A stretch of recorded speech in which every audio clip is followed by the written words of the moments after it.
इक्ष्वाकु थे, तो 10 भाई थे वो। इक्ष्वाकु, नृग, सरयाति, दिष्ट, धृष्ट, करूषक, नरिष्यंत, नभग, प्रषद और कवि। ये कैसे हुए 10 भाई? बड़ा इसकी दिव्य कथा है, इसमें यमुना जी की महिमा है। राजा मनु ने मनु का नाम था श्राद्धदेव, उनकी पत्नी का नाम था श्रद्धा देवी। इनके कोई संतान नहीं हुई, तो उन्होंने एक यज्ञ किया वशिष्ठ को आचार्य बनाकर, और कहा कि हमको उत्तराधिकारी चाहिए, पुत्र। लेकिन रानी ने आचार्यों के कान में कहा कि हमको पुत्री चाहिए। तो गुरु ने तो संकल्प किया था पुत्र का, लेकिन होतु व्यतिक्रमात्, जो होता थे आहुति देने वाले आचार्य पंडित, उन्होंने रानी की बात मान के कन्या का चिंतन किया। तो कन्ये लानाम सा भवत, तो कन्या प्रकट हुई, पुत्र नहीं हुआ। तो वशिष्ठ के पास गए मनु जी महाराज, कि कुतो संकल्प वैषम्याम, अभी रख दी कोई बात नहीं, हाँ जलम अस्ति।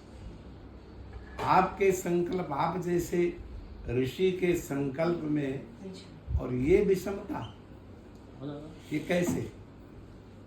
उन्होंने चिंतन किया कि हमने तो यज्ञ में कोई त्रुटि नहीं की। तो समस्त होताओं को, होता कहते हैं आहुति देने वाले आचार्य, होता, उद्गाता, अध्वर्यु और ब्रह्मा, ये 4 यज्ञ के अंग हैं।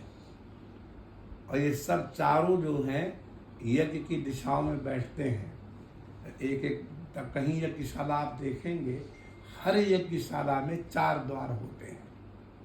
ये है, तो पूर्व द्वार पर जो आचार्य बैठता है वो ऋग्वेद का पाठ करता है, और जो दक्षिण द्वार पर आचार्य बैठता है वो यजुर्वेद का पाठ करता है, और जो पश्चिम द्वार पर आचार्य बैठता है वो सामवेद का पाठ करता है, और उत्तर द्वार का जो आचार्य है वो अथर्ववेद का पाठ करता है। ये शास्त्रीय नियम है। तो उन सब को बुलाया, चारों को, कि तुम लोग पाठ करते थे और आहुति देते थे, पुत्र का संकल्प था, कन्या कैसे हो गई? तो उन्होंने स्वीकार किया कि महारानी का मनोरथ था कि हमारे घर में कन्या हो। कन्या को शास्त्रों में रत्न कहा गया है। कन्या से बढ़कर के पिता की हितैषी और कोई नहीं होता। पुत्र बहुत अच्छे होते हैं, लेकिन अगर पिता से सचमुच कोई स्नेह करता है तो वो बेटी होती है। हाँ सही बात। इसलिए पुत्री से घर जो है वो बहुत प्रकाशित होता है। शास्त्रों में आप तो लोग नहीं पढ़ते हैं उन बातों को, तो इसका वो नई सा शास्त्र कर रहा, पुरुष कर रहा है, ऐसा जो नहीं पढ़ रहा है वो निंदा का विषय है। शास्त्र में निंदा का विषय नहीं है, शास्त्र तो वही कहता है। तो रानी ने कहा कि हमने तो धर्म का पालन किया, कन्या की बात की, 2 कुलों को तार देने का सामर्थ्य है कन्या में। जनक जी कहते हैं जानकी को देख करके, पुत्री पवित्र किए कुल 2 बेटी, कितना भी सदाचारी पुत्र होता एक कुल को तारता, क्योंकि तुमने 2 कुल तार दिए, हमारा भी और अपने पति का भी। ये है, तो हमने तो धर्म का आश्रय लिया। तो मनु जी ने कहा वो ठीक है, लेकिन कन्या राज्य का कैसे संचालन करेगी? तो एक पुत्र चाहिए। तो वशिष्ठ जी को प्रेस्टीज इशू आ गया। पहले भी प्रेस्टीज इशू आता था कि हमने संकल्प किया पुत्र का, कन्या कैसे हो गई? तो उन्होंने औस्तव सीध आज पुरुषम इलाया पुंस्तु कामया, ये इला नाम की जो पुत्री है, अगर मैं तपस्वी हूं तो यही इला नाम की पुत्री पुत्र के रूप में प्रकट हो जाए। और वही इला पुत्र बन गई। तो उसका नाम रखा गया सुद्युम्न। और सुद्युम्न बढ़ने लगा। देखो होनहार की बात, जब युवक हो गया 16 वर्ष का, तो अपने सखाओं के साथ भ्रमण करने के लिए गया। तो एक वन से दूसरे वन में, दूसरे वन से तीसरे वन में, तो एक ऐसे वन में वो पहुंचा कि जहां उसमें पैर रखते ही वो स्त्री हो गया। अब उसके अंग प्रत्यंग स्त्रियों के हो गए, सुंदर आभूषण, वही साड़ी, वही साल वही सब स्त्री, उसके साथी थे वो सब सखियां बन गए, उसके आश्रय जितने थे वो अश्विनी बन गए, उसके सिपाही रक्षक थे वो सब भी स्त्री बन गए। तो राजा परीक्षित को बड़ा आश्चर्य हुआ कि कथम एवं विधो देशः कथम लिंग विशेषतम, ये कैसे हो गया कि वहां पहुंचते ही सब पुरुष स्त्री बन गए। तो कहा ये पुरानी कथा है, एक बार भगवान शिव पार्वती वहां विहार कर रहे थे, पार्वती स्तब्ध व्यस्त थी और उसी समय शिवम दृष्टुम ऋषेश तत्व समागता, सप्तर्षि भगवान शिव का दर्शन करने के लिए। आज तो मोबाइल में है कि हम आ रहे हैं, पहले तो अतिथि ऐसे ही आता था अचानक, जब मोबाइल नहीं होते थे तो अचानक पहुंच गए। और वो उस समय अब व्यवस्थित अवस्था में थी, तो उनको बड़ी लज्जा आई पार्वती जी को कि आप जो है मानते नहीं हो, देखिए ऋषिगण आ गए, हम किस अवस्था में है। तो भगवान शिव ने पार्वती को प्रसन्न करने के लिए कहा कि मैं इस वन को शाप देता हूँ, आज के बाद जो भी पुरुष इसमें प्रवेश करेगा वो स्त्री हो जाएगा। और जब स्त्रियां हो जाएंगी तो स्त्री से स्त्री को कोई विशेष लज्जा होती नहीं है, इसलिए तुम्हारी लज्जा नहीं होगी। तो पुरुष वहां नहीं जाते थे, ये अभागा सुद्दुम्न वहां पहुंच गया और स्त्री बन गया। और फिर वो अपने अंग प्रत्यंगों को देखते हुए और ताली बजाते हुए अटखेलियां करते हुए दूसरे वन में पहुंच गए। और वहां चंद्रदेव के पुत्र बुध तपस्या कर रहे थे। तो जैसे एक दूसरे को देखे तो वो भी परम सुंदरी, वो भी परम सुंदर, तो मैंने देखा तूने देखा, राधे राधे हो गया। आज विवाह हो गया वहां, तो 1 वर्ष के बाद पुत्र हो गया। अब बताइए, पैदा हुई पुत्री, वशिष्ठ जी ने बना दिया पुत्र, शिव जी के शाप से हो गई फिर स्त्री और फिर पत्नी और फिर अम्मा। तो एक दिन वो पुत्र बड़ा रो रहा था, बहुत पीड़ा में थी, तो उसने अपने वशिष्ठ गुरुदेव का स्मरण किया कि कहाँ हो गुरुजी, हम कहाँ पहुंच गए। वशिष्ठ की आंख फड़की, तो वशिष्ठ जी खोजते खोजते खोजते खोजते वनों में पहुंचे, तो देखा वो अम्मा बने बैठे। तो उन्होंने भगवान शिव की आराधना की, शिव की आराधना की तो शिव प्रकट हुए। बोले इसको आपने क्या कर दिया, एक ही तो पुत्र था ये मनुवंश में। बोले नहीं, ये पार्वती जी की प्रसन्नता के लिए मैंने ये शाप दिया था। अब हम ऐसा कर सकते हैं कि मासम पुमांस भविता मासम स्त्री तब गोत्रज, ये इस व्यवस्था से ले जाओ कि 1 महीना ये पुरुष रहा करेगा और 1 महीना स्त्री रहा करेगा। अब बोलो साड़ी खरीदे के सूट बनवाओ,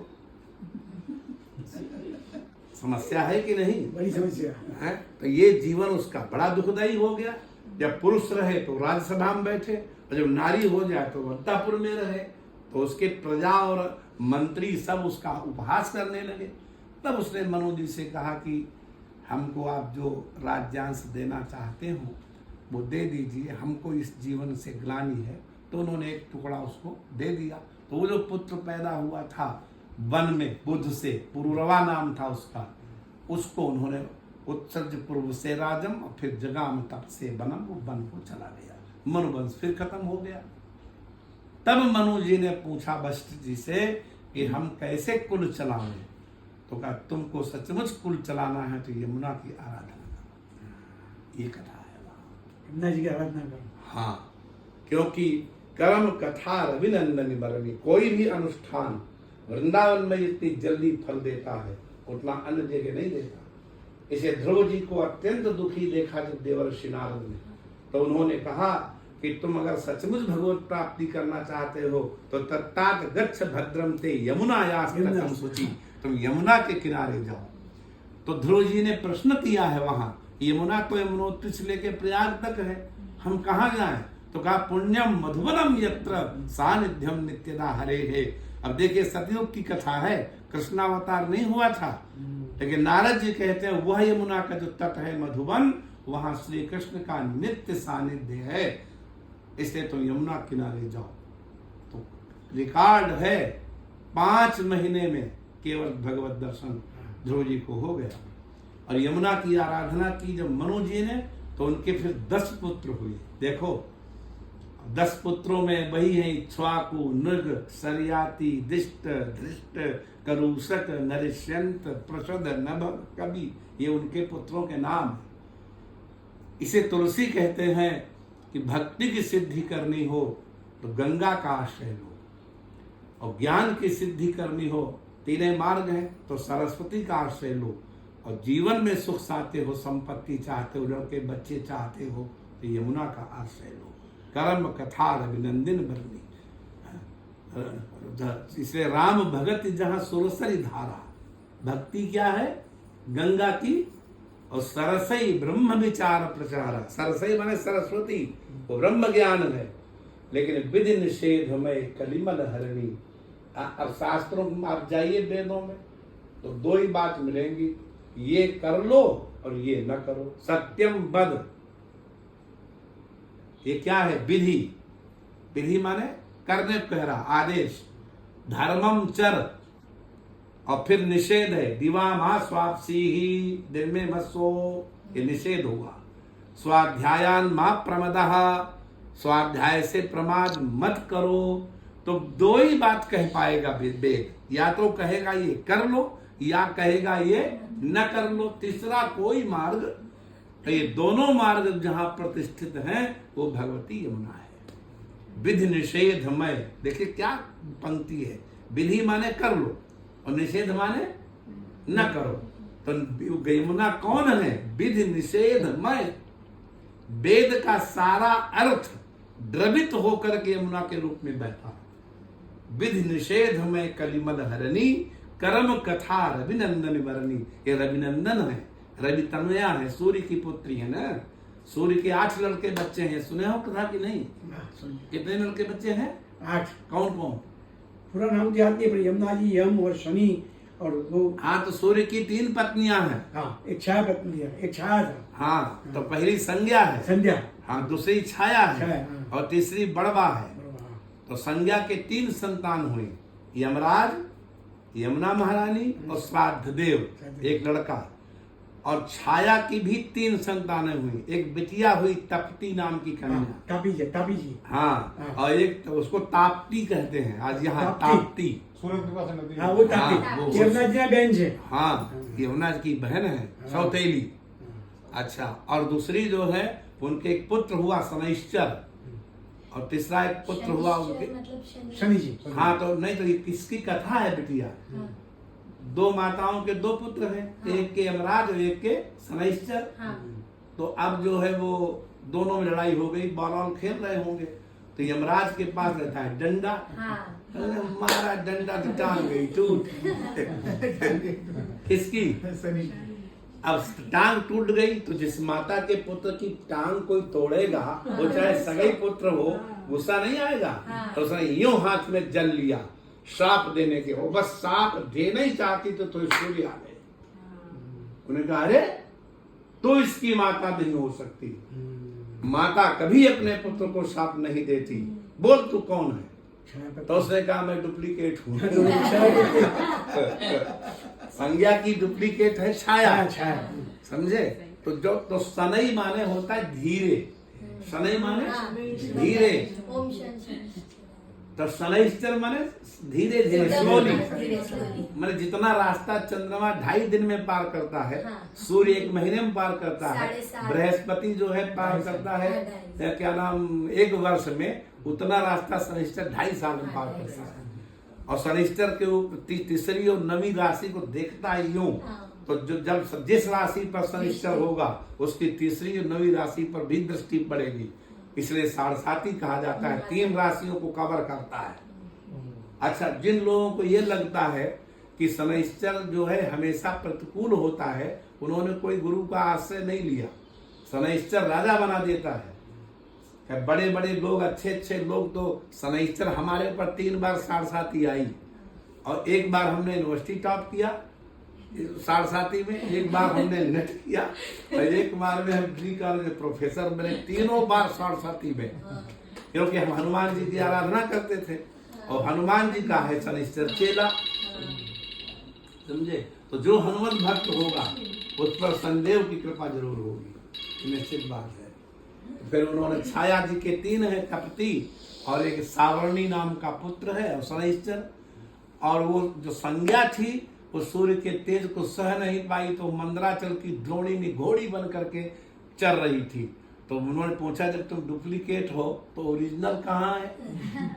तो कहा वो तो कहीं घूम रही होगी, तो सूर्य नारायण ने देखा ऊपर से तो मिल गई वो। तो मारे प्रेम के पत्नी से ज्यादा तो प्रेम दुनिया में कोई करता नहीं है। पत्नी ही एक ऐसा संबंध है जो कभी पुराना नहीं पड़ता। पुत्र या पुत्री कितना भी प्रेम करते हो, 3 वर्ष का बेटा माँ को जितना चाहता है, क्या 30 वर्ष का उतना ही चाहता है? दुनिया का एक भी ऐसा संबंध नहीं है जिसमें शिथिलता ना आ जाए। एकमात्र संबंध पत्नी का। आप इतने अवस्था है, आप 50 के ऊपर है, 73। बताइए आज तो आपकी अर्धांगिनी कौन है? मेरी वाइफ। ये बैठी। तो ईमानदारी से बताओ, पहले दिन जितनी अच्छी लगती थी उतनी आज भी लगती हाँ, है? इतनी याद लगती है। नहीं, उससे ज्यादा। अच्छा, क्योंकि अब आप घूम के आएंगे ना और कहीं न दिखाई पड़े तो सब कमरे खोज सब में बस्ता बोल रहा है। अच्छा, और नहीं मिलेगी ना तो बिटिया कहाँ गई तुम्हारी दादी नहीं दिख रही? खाते खाते भी ये देखो। भोजन देते हैं, भोजन देते हैं तभी भोजन खाते खाते ढूंढने आते हैं। हाँ। खाते समय भी तो ये संबंध प्रियम प्रियव विशुतम विसन्नम मनोरविंदाक्ष दिदक्षते त्वाम। प्रेम के 3 जो है स्तर है, 3 स्टेजेस। मुझे एक बात पूछनी है। हाँ पूछो। मैं गोकुल जाता हूँ। हाँ मैं ठकाई घाट का मुझे बहुत, हाँ। हर साल तो ठकाई तीज पे तो हर साल जाता हूँ 50 साल से। ओह, पर ये कभी पिछले 3 साल से ऐसा हो रहा है, यहाँ से जाने की जितनी उतार होती है ना, कब जाऊँ वहाँ पहुँच जाता हूँ। हाँ। आने के बाद फिर से मन होता है कब जाऊँ। ये अभी 3 साल से हो रहा है। तो एक फ्लैट ले लो वहीं और 6 महीना रहा करो वहाँ।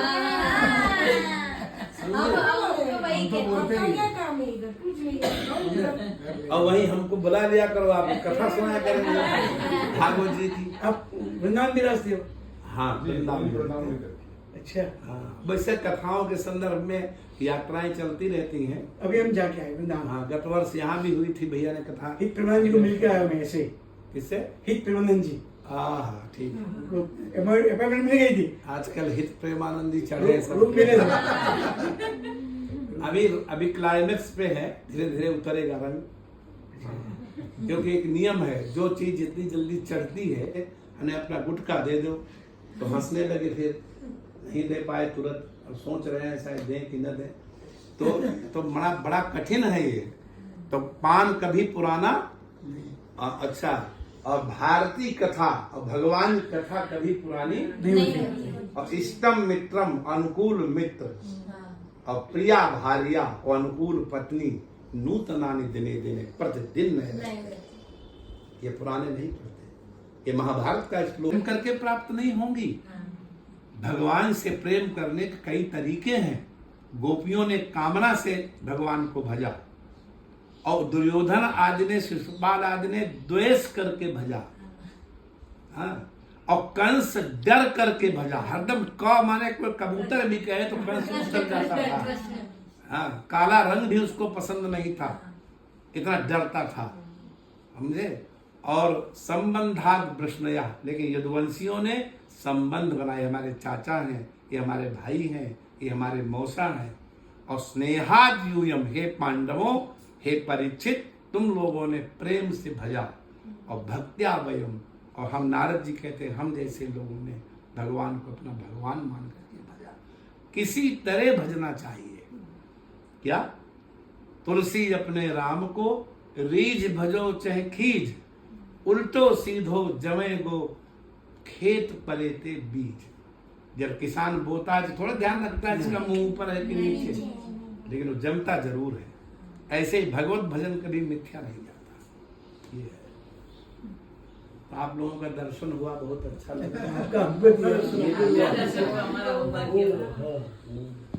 अब ये वहाँ आज ले गए बहुत देर तक। उन्होंने फोन आया मेरे पे। हाँ, तो अम्ना जी का बढ़िया बोलते हैं तुम। तो वहाँ अगर कथा का सहयोग बना, थोड़ा कहा था वहाँ के आचार्य जी ने, तो फिर आप लोग दर्शन कीजिए। उन्होंने कहा तो नंबर